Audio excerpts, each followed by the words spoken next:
ये राजनीति कुछ ऐसे ही पेशकशों से भरी होती है। 5 साल का समय ही रहता है और इस 5 साल में लोगों को अपनी उस धारणा को बताना होता है। नमस्कार, पंचायत न्यूज़ में आपका हार्दिक स्वागत है। अभी हम छुरिया में बैठे हुए हैं और खुज्जी विधानसभा की बात करते हैं। जैसे कि भोलाराम साहू विधायक रह चुके हैं, यहाँ पर श्रीमती चंदू छन्नी साहू यहाँ पर विधायक रह चुकी हैं।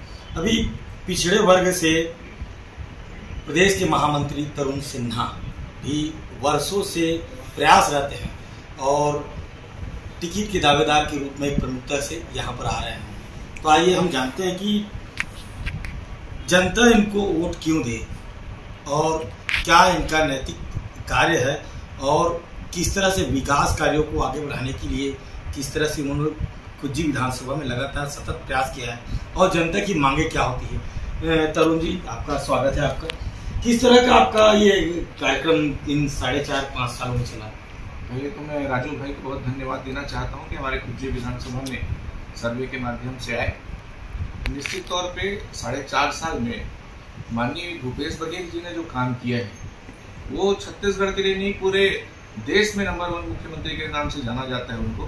तो यहाँ पे खुज्जी विधानसभा में कोई भी चेहरा लड़ेगा तो माननीय प्रदेश के मुख्यमंत्री के चेहरे पर चुनाव पूरे 90 विधानसभा में लड़ी जाएगी और उनका चेहरा एक छत्तीसगढ़िया चेहरा है जो पंच से लेके सरपंच से लेके आज मुख्यमंत्री तक का जो सफर उन्होंने तय किया, उनका एक बहुत बड़ा बेनिफिट छत्तीसगढ़िया लोगों को जो मिला है। किसान भाई उसमें खुश हैं, महिलाएं माताएं खुश हैं, युवाओं को आज जो बेरोजगारी भत्ता मिल रही है उसमें खुश हैं, जिनके पास भूमि नहीं है भूमिहीन किसान को पैसा दे रहे हैं। तो निरंतर हम लोग इन्हीं माध्यम से सरकार की योजनाओं को जन जन तक पहुँचाने का कार्य हमारे द्वारा लगातार किया जा रहा है। अभी मेरे द्वारा लगभग 20 दिन पहले भी भरोसे का रथ पूरे गांव-गांव में विधानसभा में जाके निरंतर पूरी सरकार की योजनाओं को हम लोग बता रहे हैं। कहीं ना कहीं लोगों में ये मानसिकताएं हैं कि भूपेश है तो भरोसा है और निश्चित उसी तौर पे हम लोग चुनाव लड़ने की इस बार तैयारी है और हम लोग का इस बार नारा है इस बार 75 पार। जी बताइए कि ये जो 4 चिन्हारी जो छत्तीसगढ़ की रही प्रमुखता से प्रदेश में, इसका अस्तित्व क्या रहा? इसका अस्तित्व देखने को मिला। भूपेश बघेल जी जब अध्यक्ष बने तो पहला उनका निशान यही आया कि छत्तीसगढ़ के 4 चिन्हारी नरवा, घुरवा, गरवा, बाड़ी। तो 4 चिन्हारी में हम लोग देख रहे हैं नरवा भी, जिससे हम लोग साग सब्जी अच्छे से कर सक रहे हैं। हमारे क्षेत्र में सबसे ज़्यादा आज साग सब्जी का फसल लोग इसमें ले रहे हैं और जाके दुर्ग भिलाई तक के उसको बेच रहे हैं। दूसरा घुरवा, तो घुरवा में भी हम लोग आज देख रहे हैं कि पूरा ज़्यादा से ज़्यादा गुबाड़ खाद का भी उपयोग लोग कर रहे हैं। लोग अभी 2 रुपये में अभी हमारे यहाँ गोबर की खरीदी कर रहे हैं तो गोबर खाद का उपयोग कर रहे हैं। नरवा भी साफ है, गुरवा भी बढ़िया है।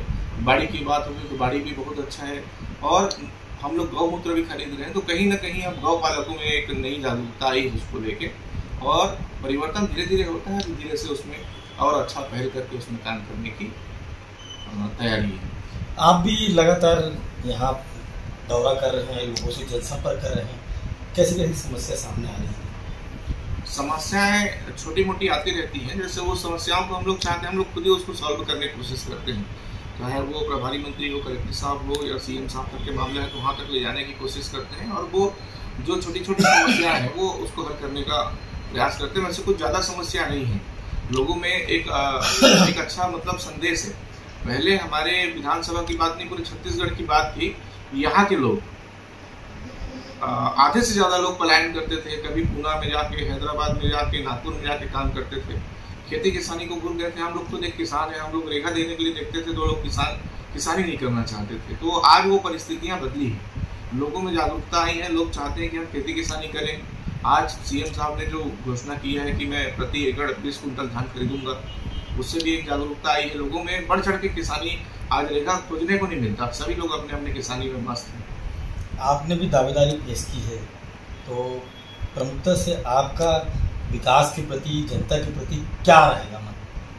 निश्चित तौर पे हम लोग लगभग आज 20 से 25 साल हो गया मैं अपने राजनीतिक जीवन को स्कूली लाइफ से करते आ रहा हूँ और मेरे कांग्रेस के प्रति एक बहुत ही निष्ठा है, क्योंकि मेरे नाना जी शुरू से कांग्रेस में रहे और वो साइकिल से अमेठी तक गए थे। तो निश्चित तौर पे कहीं ना कहीं मेरे को उनके अंदर का एक भाव दिखता था और राजनीति में मेरे आने के कारण वही है कि यहाँ की नई युवा पीढ़ी है, जो हमसे जुड़े हुए लोग हैं, जो छत्तीसगढ़िया हैं, उनका विकास होना चाहिए। ना कि कोई आज बाहर के लोग आके आज हमको अगर कहा जाए कि आपको 10 करोड़ का 15 करोड़ का रोड बनाना है, 50 करोड़ का रोड बनाना है, तो हमको हैदराबाद से और बाहर से आंध्रा से बुला के लोगों को ठेका देना पड़ता है। ये स्थिति निर्मित होती है तो उसको देख के लगता है कि हमारे छत्तीसगढ़िया लोग भाई लोग आगे बढ़े। तो मूल कारण मेरा वही है कि राजनीति में हमारे छत्तीसगढ़ के लोग जो हमसे जुड़े हुए लोग हैं, लगातार जो मेहनत कश लोग हैं, छोटा छोटा काम को स्थापित करके धीरे से आगे बढ़ते रहे। इस कारण मेरी राजनीति में आने का प्रमुख कारण है और मैं इसी क्षेत्र में काम भी करना चाहता हूँ। खुज्जी में प्रमुखता से आप किस चीज़ को सामने लाने का प्रयास करेंगे? सपोज आपको टिकट मिल गई तो क्या स्थिति रहेगी?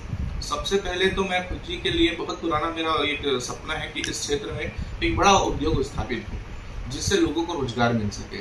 रोजगार मिलने से क्या है, लोग उन्नत होंगे। एक तो कृषि की तरफ एक उन्नत हो ही रहे, दूसरा रोजगार की तरफ अगर इधर आगे बढ़ेगा तो यहाँ के क्षेत्र का विकास होगा, मार्केट का विकास होगा, व्यापारी भाई भी आगे बढ़ेंगे, कृषक भी आगे बढ़ेंगे और सभी लोगों को एक काम डेवलपमेंट होगा। तो निश्चित तौर पर ये मेरी महत्वपूर्ण मांग रहेगी। अभी भारतीय जनता पार्टी से उम्मीदवार का चयन किया गया है, जो कि जिला पंचायत अध्यक्ष भी रही, क्या उनका क्या रहेगा माहौल? अब देखो, उनका भूपेश बघेल के सामने में मैं पूरे 90 विधानसभा में ये बोल सकता हूँ कि उनके नाम से एक अलग चेहरा उनका स्थापित है। तो जो भी वोट पड़ेंगे माननीय भूपेश बघेल जी के नाम से वोट पड़ेंगे और हम लोग भी लगातार मेहनत करेंगे, उसका परिणाम आएगा सामने। तो निश्चित तौर पे हम लोग तो बहुत अपनी तैयारी कर रहे हैं, गांव-गांव बैठकें कर रहे हैं, बूथ में जा रहे हैं, लोगों से मिल रहे हैं और सारी अपनी बातों को रख रहे हैं। कांग्रेस की बातों को लोग सुन रहे हैं और समर्थन करते हैं। जब कोई नेता बोलने के पहले अगर पब्लिक ताली बजाती है, उसका मतलब यही है कि आज पॉजिटिविटी में सरकार है। तो आज हम लोग जहाँ भी जाते हैं, पब्लिक अपने आप से हाथों हाथ उठाती है और भूपेश बघेल जी के जयकारे के साथ कार्यक्रम का समापन होती है। तो निश्चित तौर पर लगता है कि सरकार दोबारा बहुत अच्छे मतों से बनेगी। तरुण सिन्हा जी बताएं कि आप इस एरिया में घूमे, कहाँ कहाँ है आपका एरिया और किस टाइप का जनसंपर्क आपने किया है और कितने जन समर्थक हैं आपके? लगातार मैं क्या है, इस क्षेत्र में 20 साल से सक्रिय हूँ। तो 20 साल से सक्रिय होने के कार्यकर्ता के माध्यम से मैं लोगों के बीच में जाता हूँ और कार्यकर्ता नहीं समझ के उनके परिवार को लोगों का मैं अपने हिस्सा समझ के परिवार की तरह मिलता हूँ। तो मुझे ऐसा लगता है कि नहीं, उनके अंदर में एक अपनापन का भाव है। तो वो अपनापन का भाव देख के निश्चित तौर पे लगता है कि जन समर्थन बहुत अच्छा है ना, और उनका प्यार मिलना और आशीर्वाद मिलना ये बड़ी बात है। कल मुख्यमंत्री का जन्मदिवस भी मनाया जा रहा है, क्या कहना चाहोगे अपने मुख्यमंत्री के बारे में? मुख्यमंत्री का जन्मदिन हम लोग सतत वो अध्यक्ष थे तब से हम लोग मनाते आ रहे हैं, निरंतर मनाते रहे हैं। और उनका जन्म दिवस में मैं यही कहना चाहूँगा कि ऐसे मुख्यमंत्री को हमेशा भगवान ऊंची आयु दे और खूब वो मस्त रहें, स्वस्थ रहें और छत्तीसगढ़ के क्षेत्र के लिए हमेशा निरंतर अपने आप को कार्यरत रखें और हमेशा भगवान उनको खुश रखे, दीर्घायु रखे। इतना ही मैं कहूँगा माननीय मुख्यमंत्री जी के लिए, क्योंकि वो हमारे प्रेरणा स्रोत हैं और वो पूरे छत्तीसगढ़ के लिए एक मसीहा की तरह काम कर रहे हैं। तो निश्चित तौर पर भगवान उसको बहुत लंबी आयु दे ताकि हम सबका वो ध्यान रख सकें। इस तरह से हम तरुण सिन्हा जो कि प्रदेश के महामंत्री हैं, उनसे मुलाकात की और जो माहौल बन रहा है उस माहौल से स्पष्ट पता चलता है कि छत्तीसगढ़ में फिर एक बार कांग्रेस की सरकार बनने जा रही है। पंचायत नियोजन राजू सिंह।